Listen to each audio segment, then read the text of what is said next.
दोस्तों, टाटा कंपनी की गाड़ियां जिसके फैन भारत में ही नहीं विदेशों में भी हैं, लेकिन इसकी एक कार को अपनी सफलता हासिल करने में इतनी मेहनत करनी पड़ी जिसके बारे में उसने कभी सोचा भी नहीं था। और कार का नाम था टाटा सफारी, जो बड़े अरमानों के साथ मार्केट में उतारी गई थी। ये देश की पहली एसयूवी थी, लेकिन इसके बावजूद फ्लॉप हो गई। लेकिन जिस कार को आम जनता ने नकार दिया, उसे भारतीय सेना ने पसंद बनाया और आज ये इंडियन आर्मी के टेरेन व्हीकल में शामिल है। यहाँ सवाल उठता है कि आखिर ऐसा क्या हुआ कि जो कार आर्मी की पसंद बनी वो आम जनता के बीच फ्लॉप हो गई। आज के इस वीडियो में हम इसके बारे में बात करेंगे। दोस्तों, आज टाटा कंपनी जिस तरह से पूरी दुनिया में अपना वर्चस्व कायम किए हुए है, उससे साफ हो जाता है कि उसमें कितनी काबिलियत है। वहीं उसकी गाड़ियों को लेकर लोग आंख मूंद कर उस पर विश्वास करते हैं। लेकिन एक बार ऐसा हुआ कि इसकी एसयूवी कार टाटा सफारी थोड़ा पिछड़ गई। वहीं मार्केट में मौजूद स्कॉर्पियो लोगों की पसंद बनती जा रही थी। दोनों टक्कर की गाड़ियां थीं, लेकिन फिर भी सफारी पिछड़ गई। ये कैसे हुआ, इसके बारे में हम जानेंगे, लेकिन उससे पहले थोड़ा टाटा सफारी के बारे में जान लेते हैं। दोस्तों, 1990 में सीरा को लॉन्च किया गया था। यह पहली इंडियन कार थी, लेकिन उस वक्त भारत में कार खरीदने का इतना मार्केट नहीं था। उसके बाद साल 1994 में टाटा ने टाटा सूमो को लॉन्च किया, जो 10 सीटर एसयूवी कार थी। इसे टाटा ने आर्मी के लिए बनाया था। इसके साथ ही इसे ऑफ रोड को देखते हुए बनाया गया था। ये कार काफी पॉपुलर हुई। बताया जाता है कि अपने लॉन्चिंग के 3 साल में ही इसकी 100 यूनिट बिक गई। इसके बाद पूरे कार मार्केट में टाटा कंपनी की धूम मच गई। भारत में अपनी सफलता के बाद उसने मॉडल ऑफ ग्लोबल तौर पर सक्सेस होने के लिए टाटा सफारी को उतारा। साल 1998 में टाटा सफारी लॉन्च की गई। ये 7 सीटर एसयूवी थी, जो 2 litre Paget turbo diesel engine के साथ आई थी। इसका इंजन 90 हॉर्स पावर और 186 न्यूटन मीटर पावर जनरेट करता था। इस कार की कीमत 8,25,000 रुपए के लगभग थी। इस कार का वजन 2 टन था। ग्लोबल तौर पर अपने मार्केट को बढ़ाने के लिए टाटा ने इस कार को विदेश में लॉन्च करने का प्लान बनाया और $20,500 की कीमत पर इसे यूरोप में लॉन्च किया गया। इसमें टाटा को सफलता भी मिली।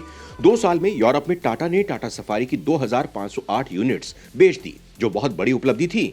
लोगों की पसंद बनने के पीछे इसका सबसे बड़ा कारण था इसका बोल्ड लुक और कंफर्ट। इसकी सफलता के 5 साल बाद टाटा ने इसे अपग्रेड करते हुए इसके इंजन को और ज्यादा पावरफुल बनाया, जिसमें 135 हॉर्स पावर का 2.1 लीटर का पेट्रोल इंजन दिया गया।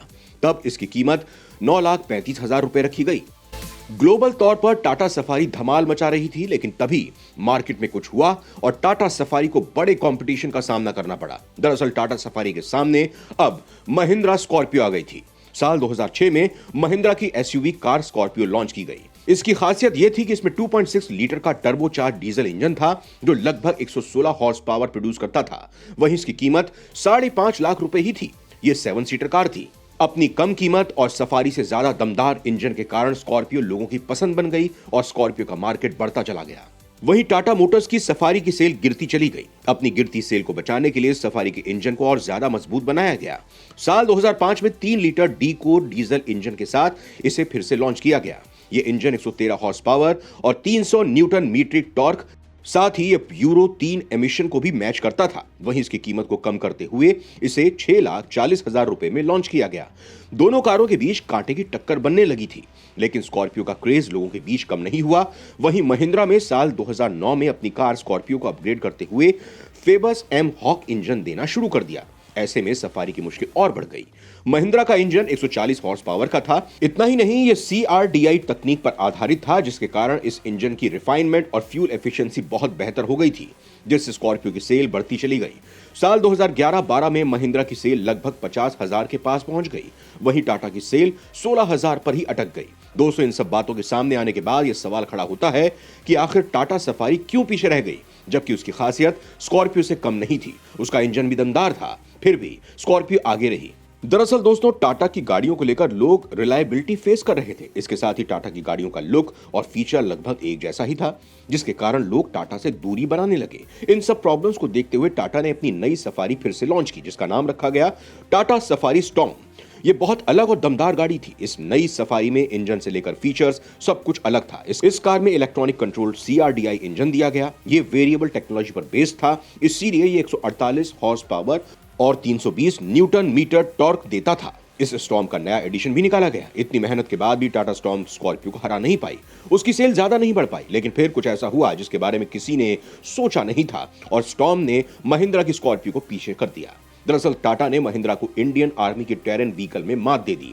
दरअसल उस वक्त इंडियन आर्मी मारुति सुजुकी की जिप्सी को रिप्लेस करने का प्लान बना रही थी। तब सेना की पसंद टाटा स्टॉर्म बनी। साल 2016 भारतीय सेना की तरफ से टाटा स्टॉर्म की 3192 यूनिट्स की मांग की गई, जिसके लिए कॉन्ट्रैक्ट भी भरा गया। वहीं इस कॉन्ट्रैक्ट को पूरा करने के लिए पहले सेना ने टाटा सफारी को पहाड़ों पर, रेगिस्तान में, बर्फीले मैदानों पर हर जगह चलाकर देखा और यह हर जगह पास हुई। उसके बाद सेना ने टाटा को चुन लिया। दोस्तों, यहां आपके मन में सवाल खड़ा हो रहा होगा कि आखिर सेना ने मारुति सुजुकी की जिप्सी को हटाने की जरूरत क्यों पड़ी। दरअसल दोस्तों, भारतीय सेना में मारुति सुजुकी जिप्सी के इस्तेमाल को लेकर बताया गया कि 500 किलो का ही पे लोड ले जा सकती थी। जैसे जैसे भारतीय सेना एडवांस होती जा रही थी, वैसे वैसे उनकी जरूरतें बढ़ती जा रही थी और उन्हें करीब 800 किलो पे लोड ले जाने वाली गाड़ी की जरूरत पड़ी, जिसके बाद जिप्सी को रिप्लेस करते हुए स्टॉर्म को शामिल करने का मन बनाया। साल 2013 में RFI यानी रिक्वेस्ट फॉर इंफॉर्मेशन जारी किया गया, जिसमें बताया गया कि उन्हें 800 किलो पेलोड कैरी करने वाली गाड़ी चाहिए जो हार्ड टॉप कैपेबिलिटी के साथ हो। इस कंपटीशन में महिंद्रा, होंडा, फोर्ड जैसी कुल 15 कंपनियों ने भाग लिया, जिसमें फाइनल तक महिंद्रा और टाटा ही पहुंच पाए। इसके बाद दोनों कारों के बीच टक्कर शुरू हुई। दोनों कारों को वर्सेटाइल वेदर में उतारा गया, जिसमें जमशेदपुर, सिक्किम जैसे एरियाज चुने गए। वहीं बारिश के लिए हंसीमारा को चुना गया, जिसमें दोनों ही पास भी हो गई। उसके बाद फाइनल बीट के लिए दोनों को बुलाया गया, जिसमें टाटा ने जीत हासिल की। लेकिन इंडियन आर्मी के लिए बनी इन सफारी स्टॉर्म में स्टैंडर्ड मॉडल के मुकाबले कुछ बदलाव किए गए हैं। इनका पेंट भी अलग है। फ्रंट और रियर बम्पर पर ब्लैकआउट लैंप्स हैं, जो एक हॉरिजॉन्टल लाइट बीम को प्रोजेक्ट करते हैं। कुल मिलाकर देखें तो आर्मी के लिए बनी इन गाड़ियों को ज्यादा मजबूत बनाया गया है। टाटा सफारी स्टॉर्म में हार्ड टॉप, 800 किलोग्राम लोडिंग क्षमता और एयर कंडीशनिंग आदि फीचर्स शामिल हैं। टाटा मोटर्स ने आर्मी को दी जाने वाली सफारी स्टॉर्म को स्पेशली मैटे ग्रीन कलर से पेंट किया। इसमें क्रोम का इस्तेमाल नहीं किया गया है। यहाँ तक कि प्लास्टिक पार्ट्स को भी हरे रंग से रंगा गया है, ताकि ये बॉडी के कलर से मैच करें। इसमें फुटबोर्ड और रूफ रेल्स दो ऐसी एक्सेसरीज हैं जिनको हरे रंग से नहीं रंगा गया है। टाटा सफारी के आर्मी एडिशन में आगे और पीछे ब्लैकआउट लैंप दिए गए हैं।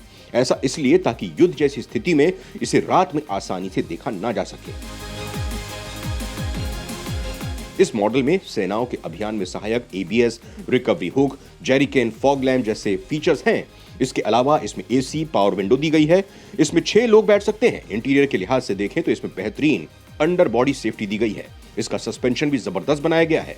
इसमें high ground clearance, 4 wheel drive और लेडर ऑन फ्रेम चेजेस दी गई है। Tata Safari Storm army edition में 2.2 लीटर 4 सिलेंडर टर्बोचार्ज इंजन दिया गया है, जो 154 bhp का पावर और 400 न्यूटन मीटर टॉर्क जनरेट करता है। इंजन को 6 स्पीड मैनुअल गियरबॉक्स से लैस किया गया है। दोस्तों, भले ही टाटा सफारी महिंद्रा की स्कॉर्पियो को बीट नहीं कर पाई हो, लेकिन इसके आर्मी वर्जन ने सभी को पीछे छोड़ दिया है और अपनी ताकत को साबित किया है। इस बारे में आपका क्या कहना है, हमें जरूर बताएं।